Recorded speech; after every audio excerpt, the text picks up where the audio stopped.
بنی اسرائیل آیت 13۔ اعوذ باللہ من الشیطان الرجیم وَكُلَّ إِنسَانٍ أَلْزَمْنَاهُ طَائِرَهُ فِي عُنُقِهِ وَنُخْرِجُ لَهُ يَوْمَ الْقِيَامَةِ كِتَابًا يَلْقَاهُ مَنشُورًا۔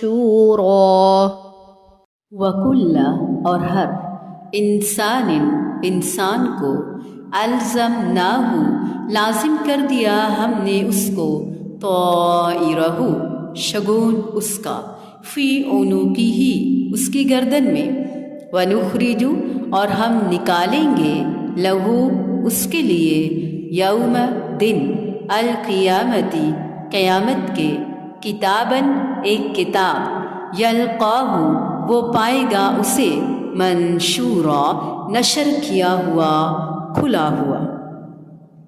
ہم نے ہر انسان کی برائی بھلائی کو اس کے گلے لگا دیا ہے اور بروز قیامت ہم اس کے سامنے اس کا نامہ اعمال نکالیں گے جسے وہ اپنے اوپر کھلا ہوا پالے گا۔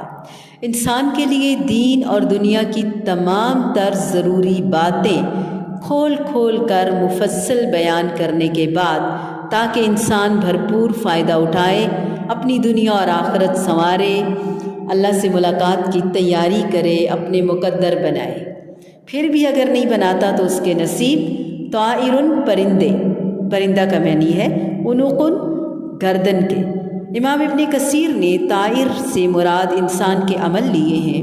فی عنقہ کا مطلب ہے اس کے اچھے یا برے اعمال جس پر اس کو اچھی یا بری جزا دی جائے گی گلے کے ہار کی طرح اس کے ساتھ ہوں گے، یعنی اس کا ہر عمل لکھا جا رہا ہے۔ اللہ تعالیٰ کے ہاں اس کا پورا ریکارڈ محفوظ ہوگا۔ قیامت والے دن اس کے مطابق اس کا فیصلہ کیا جائے گا۔ اور امام شوکانی نے طائر سے مراد انسان کی قسمت لی ہے جو اللہ تعالیٰ نے اپنے علم کے مطابق پہلے سے لکھ دی ہے۔ جسے سعادت مند اور اللہ تعالیٰ کا مطیع ہونا تھا وہ اللہ تعالیٰ کو معلوم تھا، اور جسے نافرمان ہونا تھا وہ بھی رب تعالیٰ کے علم میں تھا۔ یہی قسمت ہے، سعادت مندی یا بدبختی ہر انسان کے ساتھ گلے کے ہار کی طرح چمٹی ہوئی ہے، اسی کے مطابق اس کے عمل ہوں گے اور قیامت والے دن اسی کے مطابق فیصلے ہوں گے۔ وَكُلَّ إِنسَانٍ أَلْزَمْنَاهُ طَائِرًا، تو یہ لازمی جزو ہے۔ اچھا یا برا نتیجہ انسان کے اپنے اوپر ہے اور اس کے حصے میں آ کر رہے گا۔ گویا وہ اڑ کر اس کے آس پاس آ جاتا ہے۔ شگون لینے یا قرعہ لینے کی صورت میں اس کے حق میں نکلنے والا نتیجہ خود بخود ہو جاتا ہے۔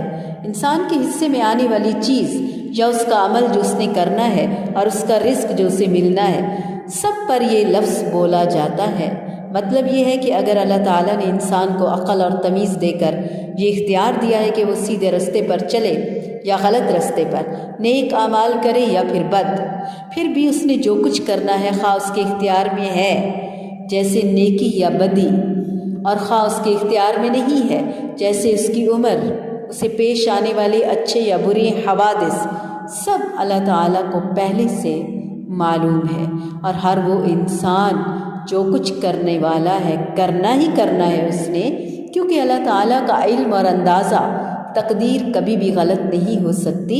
اس بات کو اللہ تعالیٰ نے ان الفاظ میں بیان فرمایا کہ ہر انسان کے نصیب اور حصے میں جو کچھ آنے والا ہے وہ ہم نے اس کی گردن کے ساتھ لازم کر دیا ہے، جیسے گردن میں پڑا ہوا توق یا ہار۔ جو چیز کسی کو لازم کر دی جائے اور وہ اس سے جدا نہ ہو سکے اس کے متعلق کہا جاتا ہے الزمناہ یا الزمتہ فی عنقہ، کہ اسے اس کی گردن میں چپکا دیا گیا ہے۔ یوم القیامہ آیت کا پہلا حصہ تقدیر کے متعلق تقدیر سے تعلق رکھتا ہے، اور یہ حصہ انسان کے اعمال سے متعلق اور جو اس نے دنیا میں کیا۔ اللہ تعالیٰ نے اسے تحریر کرنے کے لیے فرشتے مقرر کر دیے۔ ان کی تیار کردہ کتاب نامہ اعمال قیامت کے دن ہر انسان کے سامنے آ جائے گی، ایسی صورت میں کہ خود بخود کھلی ہوگی۔ آدمی خواہ پڑھا لکھا ہو یا ان پڑھ، ہر ایک کو حکم ہوگا کہ اپنے اعمال کی کتاب پڑھ لو، اور ہر شخص اسے پڑھ لے گا، گویا اس کی زندگی کی مکمل تصویر اس کے سامنے آ جائے گی، جسے وہ پہلے بھی بہانہ سازیوں کے باوجود خوب جانتا ہوگا۔ اس کتاب اعمال نامہ اعمال میں اس کا کوئی چھوٹا یا بڑا عمل درج ہونے سے نہیں رکے گا۔ سورۃ کہف میں بھی انشاءاللہ ہم پڑھیں گے۔ تو یہ ہے ہمارا لیسن، ہم اس سے سبق لیں، اپنے عمل پہ غور کریں، اپنے آپ کو اچھا کریں۔ وَكُلَّ إِنسَانٍ أَلْزَمْنَاهُ طَائِرَهُ فِي عُنُقِهِ وَنُخْرِجُ لَهُ يَوْمَ الْقِيَامَةِ كِتَابًا يَلْقَاهُ مَنشُورًا